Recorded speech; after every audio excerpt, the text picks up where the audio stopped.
Assalamualaikum dan salam sejahtera. Beliau pernah bertanding dan tewas dalam pilihan raya 2006 di kawasan Undi Tampines dengan parti SDA. Setelah lebih 10 tahun meninggalkan tanah air, beliau kembali untuk bertanding di pilihan raya 2020 ini. Tapi kali ini beliau akan bertanding sebagai anggota Progress Singapore Party di bawah pimpinan Dr. Tan Cheng Bock. Selamat datang Encik Abdul Rahman Mohamad, calon pembangkang Progress Singapore Party yang akan bertanding di kawasan Undi GRC Choa Chu Kang. Assalamualaikum, Encik Rahman. Ya, terima kasih, Basir. Terima kasih banyak. Encik Rahman, selepas pilihan raya 2006, kan, kemudian Encik Rahman telah berhijrah ke Dubai pada tahun 2007. Kenapa Encik Rahman berhijrah? Ya. Encik Rahman? Saya tahun 2008. 2008. Ya, tahun saya. 2008 Encik Rahman berhijrah ke Dubai. Ya. Atas tugas kerja ke atau? Okey, sebenarnya saya diberi peluang untuk bekerja di Dubai oleh Emirates Airlines. Jadi setelah saya pertimbangkan, saya rasa itulah satu cara untuk mempertingkatkan lagi saya punya pendedahan terhadap engineering kejuruteraan dari segi pembangunan. Jadi saya terima tawaran itu dan bekerja dengan Emirates Airlines buat 4 tahun. Kita sebenarnya dah dekat Encik Rahman. Saya di Doha waktu itu. Wah, orang straight aja. tak dapat kita minum kopi itu. Saya juga sering ke Dubai, hampir tiap-tiap bulan ada kawan-kawan di Dubai waktu itu. Ramai rekan sana ya.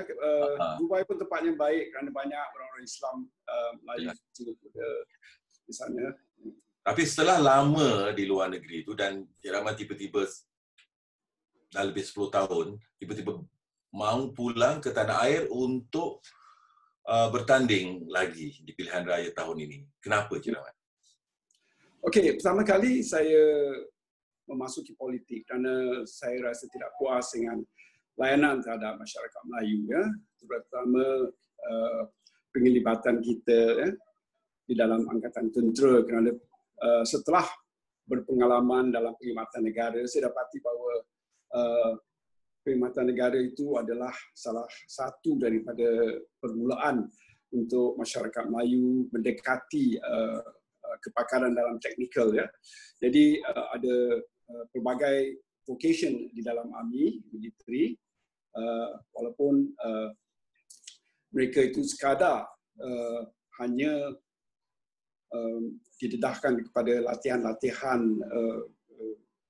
combat, infantry dan pelbagai lagi, tapi juga ada peluang selepas itu untuk menjalani latihan sebagai apprentice dalam angkatan udara, dalam angkatan laut, dalam perisai, ya, dalam kereta perisai, dalam soal orang Melayu di SAF memang menjadi satu isu yang agak hangat dibincangkan selalu. Tapi apakah lagi isu yang mendorong Encik Rahman pulang ke tanah air untuk bertanding? Okey, saya tidak puas hati dengan apa yang terjadi selepas beberapa tahun. Saya lihat tak ada perubahan. Perubahannya mungkin ada, tapi secara kecil-kecilan. Ada yang mengatakan itu secara token saja. Jadi saya rasa banyak lagi yang orang Melayu terhimpit akibat daripada kemiskinan, daripada pencapaian pelajaran yang kurang. Jadi semua ini membuat masyarakat Melayu tidak dapat aliran dengan kaum-kaum lain di Singapura. Adakah isu-isu yang kita hadapi sekarang ini, tahun 2020, serupa dengan isu-isu yang Encik Rahman hadapi waktu bertanding pada tahun 2006 dulu? Ya. Betul, tidak banyak berubah. Seperti saya katakan, tidak banyak berubah. Jadi orang Melayu tetap, masyarakat Melayu tetap tertinggal di belakang dari pelajaran, pendapatan, jurang pendapatan makin berjauhan. Dan sekarang lagi mereka masih makin tertekan akibat daripada pendatang, pekerja-pekerja pendatang yang mencuri segala peluang pekerjaan orang-orang Melayu. Tapi adakah Cik Rahman merasakan orang Melayu sekarang, terutama golongan muda, sudah lebih berani bersuara untuk melahirkan suara-suara alternatif? Kerana pada tahun ini, tahun 2020 ini, pilihan raya ini, menampilkan 17 orang anggota pembangkang yang akan bertanding. Adakah itu satu keadaan tren yang sihat? Ya, saya dapati bahawa golongan muda sekarang mendapati bahawa pemimpin kita pada mereka, ya, termasuk diri saya, gagal untuk mewakili mereka dalam isu-isu yang mereka hadapi. Jadi banyak tampil ke hadapan. Saya sendiri berjumpa dengan beberapa orang yang ingin menjadi calon dalam parti kami. Jadi kami juga bertemu dengan ramai pelajar-pelajar ataupun mahasiswa-mahasiswa yang ingin membela bangsa. Dan saya dapati bahawa keberanian itu ada, jadi mereka sedar bahawa satu cara untuk mencapai ialah suara ini lantang didengar ialah melalui memasuki politik dan parlimen. Adakah antara punca Cik Rahman pulang ke Singapura untuk bertanding kerana mendapat inspirasi dari Dr. Tan Cheng Bock, pemimpin parti PSP ini? Kerana beliau yang agak lantang bersuara sejak 2-3 tahun dulu.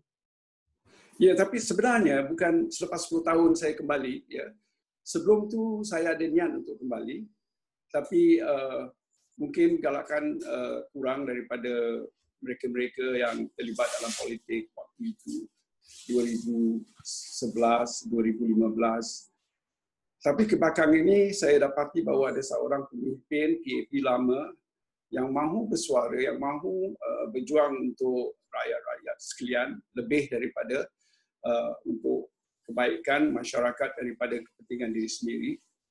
Saya berjumpa dengan dia, saya dapati kita sealiran, kita mempunyai aspirasi yang sama dan kita mempunyai tekad determination yang sama. Jadi kita bersetuju untuk bergabung, menubuhkan parti PSP atau Parti Kemajuan Singapura, dan saya diambil masuk sebagai anggota jawatan kuasa pusat CEC, dan juga saya adalah salah seorang daripada founder of the party. Adakah Encik Rahman merasakan bahawa Dr. Tan Cheng Bock berupaya untuk membawa perubahan besar dalam suasana politik Singapura ini? Dia sendiri sedar bahawa masa dia singkat, jadi dia harus lakukan sesuatu secepat mungkin. Dan dia sendiri terasa begitu megah dan hairan juga, ya. Sambutan yang diterima sungguh menggalakkan, sungguh menyeluruh. Banyak masyarakat yang sedar bahawa Dr. Tan yang boleh membimbing buat sementara ini ialah kerana dia punya pengalaman dia dan juga ketekatan perasaan hati dia. Jadi dengan ramainya mereka-mereka yang berkelayakan, berkelulusan, berpengalaman datang bersama, kita secepat mungkin kita dapat menubuhkan parti kita dan juga secepat mungkin kita dapat menyediakan diri untuk mengambil bahagian dalam pilihan raya ini. Sebagai anggota calon untuk menjadi anggota Parlimen Melayu ini, Encik Rahman mungkin menyedari bahawa anggota Parlimen Melayu sebenarnya mempunyai tanggungjawab yang agak berat, kan? Mereka selalu agak tertekan untuk menyuarakan pandangan atau isu-isu yang melibatkan orang Melayu, Dan pada masa yang sama mereka juga perlu mewakili masyarakat umum. Ya, benar. Ya. So, jika Encik Rahman dilantik ke Parlimen sebagai seorang anggota Parlimen Melayu, bagaimana Encik Rahman dapat mengimbangi kedua-dua peranan ini? Saya rasa tak ada masalah langsung kerana apa yang masyarakat Melayu, masalah isu-isu masyarakat Melayu, sebahagian besarnya adalah isu-isu masyarakat lain Singapura juga. Masyarakat Melayu ada isu-isu tersendiri dan rakan-rakan saya memberikan saya bahagian ruang untuk mempertengahkan masalah-masalah ini supaya dapat diperdebatkan dan dapat diperbincangkan juga, dan kita memberi segala ialah contribution ataupun serahan-serahan yang kita buat, saranan-saranan, jadi supaya dapat diterima. Kalau tidak pun ada lantang suara daripada rakan-rakan lain. Jadi dengan adanya kuantiti banyak MP-MP Melayu daripada opposition ataupun pihak pembangkang, saya rasa ini akan memberi banyak keputusan yang kita kendakkan. Apakah isu-isu penting yang Encik Rahman rasakan melibatkan orang Melayu, masyarakat Melayu yang perlu dihuraikan dengan segera? Pencapaian pelajaran yang pertama, kita harus melakukannya dengan lebih gigih lagi. Ada cara-cara banyak lain macam apa kita panggil early intervention, pendekatan cepat kepada kanak-kanak bermula dari tadika. Kita perlukan social worker, ya, dan kita perlukan IT tools seperti laptop dan iPad dan juga software-software dimasukkan ke dalam supaya murid-murid Melayu dapat menggunakan dengan pelbagai cara, dengan pelbagai ketingkasan. Dan juga kita harus memberi apa kita panggil keyakinan kepada masyarakat dengan memberitahu sebenarnya apa kedudukannya. Kerana kita longgokkan, universiti dengan politeknik, dengan ITE sebagai post secondary, ya, lepasan menengah. Itu tidak mencukupi. Kita harus membahagikan, jadi kita nampak teliti dengan baik satu persatu bagaimana kita mendekati masalah setiap satu. So, pelajaran merupakan isu utama yang perlu diberi perhatian. Bagaimana tentang isu-isu sampingan seperti diskriminasi, seperti isu hijab umpamanya? Bagaimana kita perlu menangani masalah itu? Soal diskriminasi, kita harus membongkar, ya, sejarah lama tahun 1987 bagaimana Perdana Menteri mengeluarkan kenyataan, dan juga Perdana Menteri sekarang pada 1990 mengeluarkan kenyataan tentang pengecualian masyarakat Melayu dalam sektor-sektor yang sensitif. Jadi itu mesti diketahui oleh orang ramai kerana dan juga MP-MP Melayu walaupun daripada pihak pemerintah ataupun daripada pembangkang. Jadi tak adalah kita menghabiskan masa untuk berdebatkan sama ada diskriminasi ada atau tidak. Ia sudah ada, is official, ya. Dan sudahkah kita bersedia untuk membincangkan isu-isu sensitif seperti diskriminasi ini secara terbuka? Ya, benar. Secara terbuka dalam Parlimen, dengan secara terbuka ini, kita dapat sebenarnya memberikan kenyataan benar apa yang terjadi sekarang. Jadi, saya rasa pihak pemerintah juga, terutama daripada pihak pembangkang, kita sedar masalah ini wujud. Sudah lama, sudah hampir 60 tahun, ia harus dihapuskan. Dan kita mesti membuat perubahan, kita benarkan masyarakat Melayu, terutama sekarang kita mesti ada a form of affirmative action, ya. Affirmative action mesti ada, kerana kita ditinggalkan selama 50-60 tahun. Jadi mereka yang mana ITE, kita serahkan kepada Angkatan Udara, Angkatan Laut untuk mengambil mereka sebagai apprentice, mempercepatkan proses ini supaya mereka dapat menerima segala technical skill, kemahiran dalam segi teknikal secepat mungkin. Jadi kita dapat itu kita panggil multiplier effect. Sebagai calon pembangkang, bagaimana, adakah strategi Encik Rahman, bagaimana untuk memikat dan meyakinkan masyarakat Melayu untuk menyokong parti PSP dan khususnya Encik Rahman sebagai wakil mereka? Yang pertama, kita harus menunjukkan yang kita ni prihatin terhadap masalah masyarakat Melayu. Maknanya kita mesti memahami dengan penuh rasa kasih kepada masyarakat sendiri.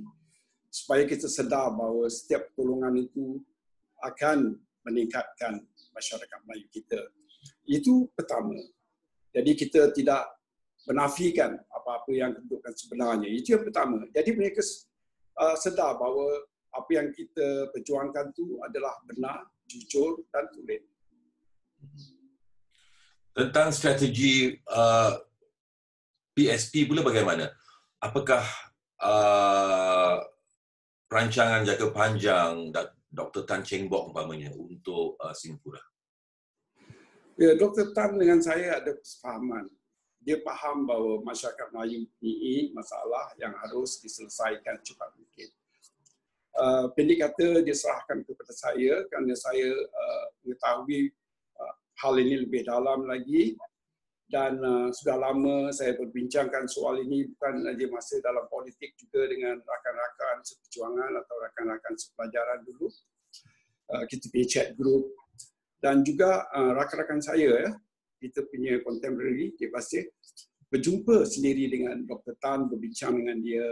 Mereka pun berbincang Encik Rahman ni adalah orang yang sesuai untuk menyampaikan semua message ini. Jadi kerana itulah perkara ni kita dapati harus dilakukan secepat mungkin, harus diselesaikan cepat mungkin dengan cara memasuki pilihan raya supaya kita dapat mewakili masyarakat Melayu dalam parlimen. Kita beralih pada beberapa soalan dari rakan-rakan kita di Suara Melayu Singapura. Ada beberapa soalan yang hampir serupa. Rata-rata mereka agak bimbang kerana Dr. Tan Cheng Bock sudah berusia 80 tahun tetapi masih gigih memimpin parti ini. Adakah rancangan untuk pelapis muda mengambil alih kerana mereka bimbang kalau tak ada Dr. Tan Cheng Bock nanti, apa akan jadi pada parti PSP? Ya, leadership kita mesti ada yang kita standby.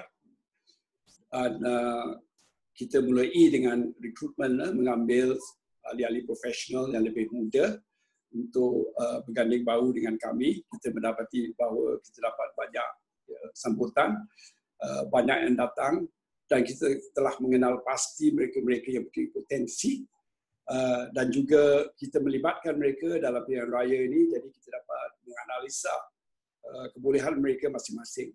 Jadi leadership transition ni sudah bermula daripada pertama kali kita membina parti ini.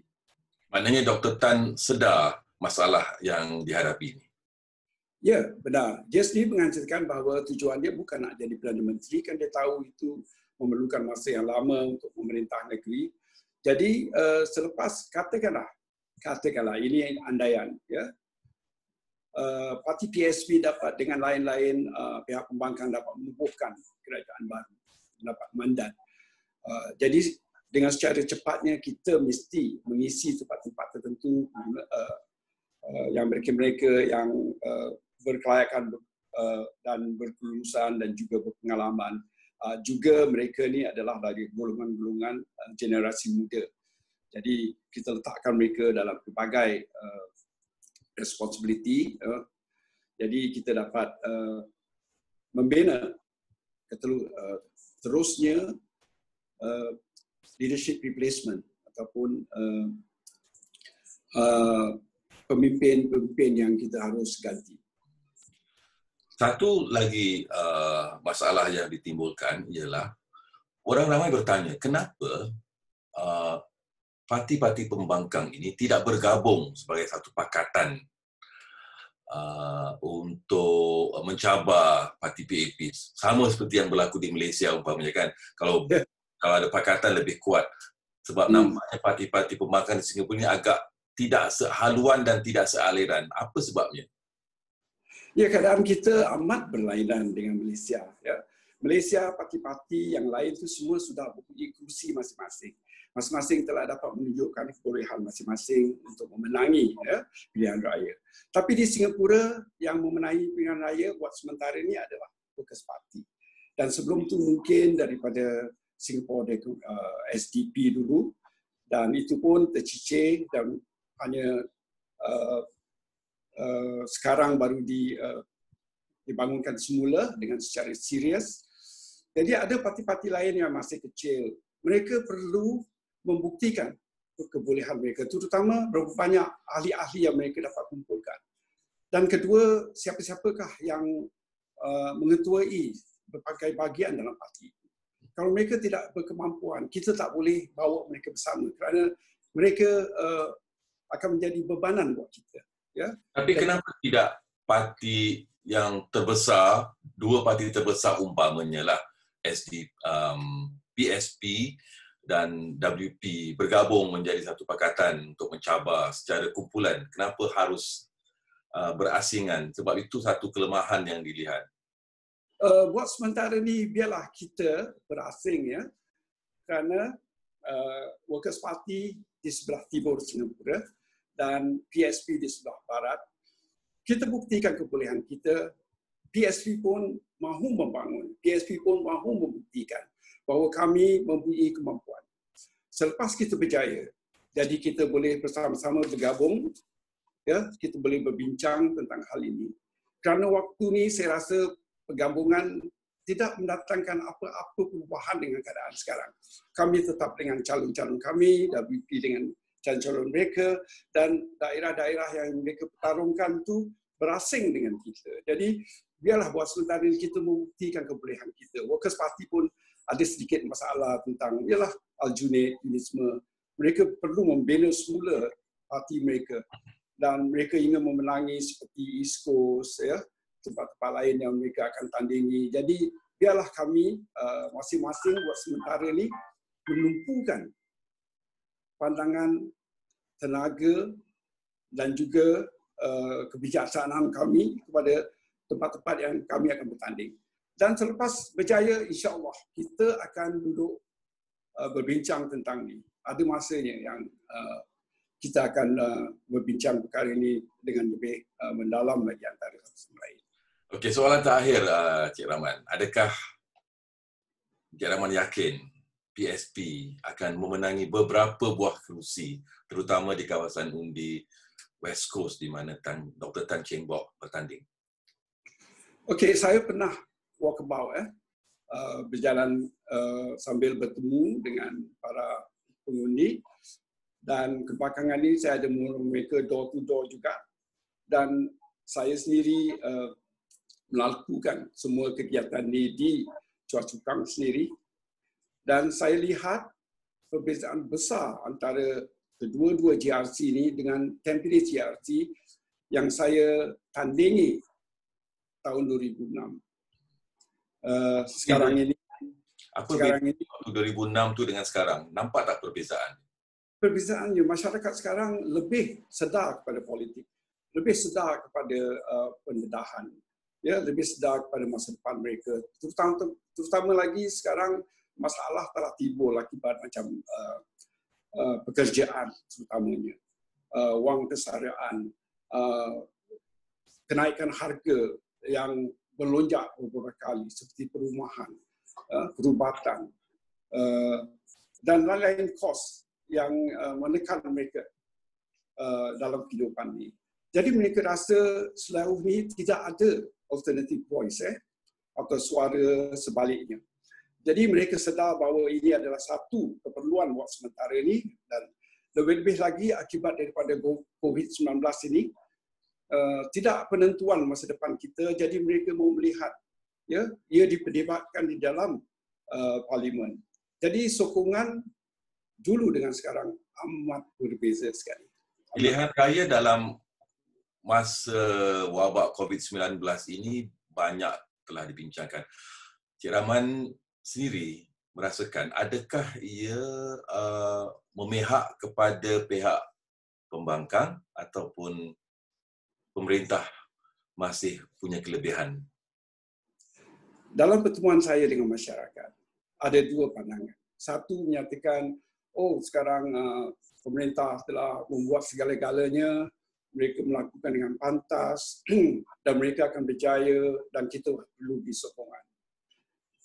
Lain school of thought pula, yang sebelah sana pula menyatakan bahawa mereka telah gagal dengan secara cepatnya mengatasi masalah ini, membiarkan perkara ini daripada bulan Januari dan Februari sudah ada lagi masalah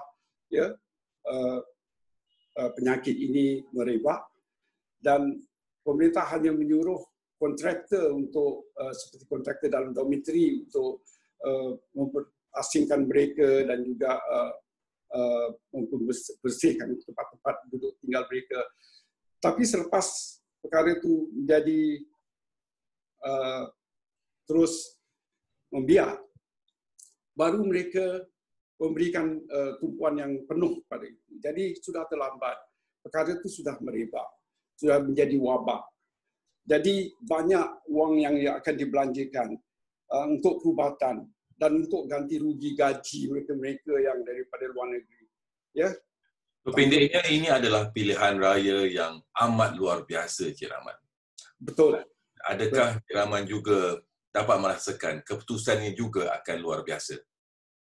Saya rasa sebenarnya kedudukannya begitulah. Daripada ada pemandangan rakyat sekarang, dengan adanya multimedia, kita dapat membaca, masyarakat dapat mengetahui kedudukan sebenar. Jadi perbezaannya besar sekali. Sebab banyak kempen yang dilakukan melalui cyberspace, melalui Facebook, social media umpamanya. Dan adakah keterbukaan waktu berkempen ini membolehkan orang bersuara dengan lebih lantang, memberi satu kesempatan baru untuk parti pembangkang? Benar. COVID-19 ini sebenarnya memihak kepada pihak pembangkang. Walaupun ada perasaan optimisme di bahagian pemerintah, saya rasa itu satu kesilapan. This is a lapse. Kerana sekarang orang lebih mengetahui, itu yang penting sekali. Dan cara-cara mereka menjalankan pilihan raya ini waktu COVID ni, mereka sedar bahawa cuba membantas kebebasan bersuara dan juga tanpa rally, mereka rasa inilah waktunya pemerintah mengambil kesempatan. Jadi perasaan mereka kurang percaya, kurang yakin pada pemerintahan sekarang. Kebanyakannya maksud saya lah, bukan semua.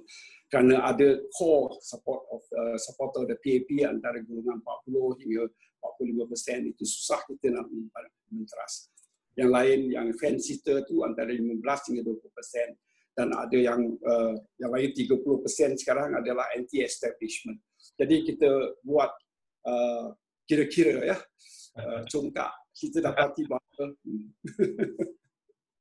Okey, terima kasih banyak Cik Rahman kerana meluangkan masa bersama kami di Suara Melayu Singapura dan kita dapat berbincang dan bertukar-tukar pandangan tentang pilihan raya yang luar biasa ini. Terima kasih sekali lagi Cik Rahman dan Assalamualaikum.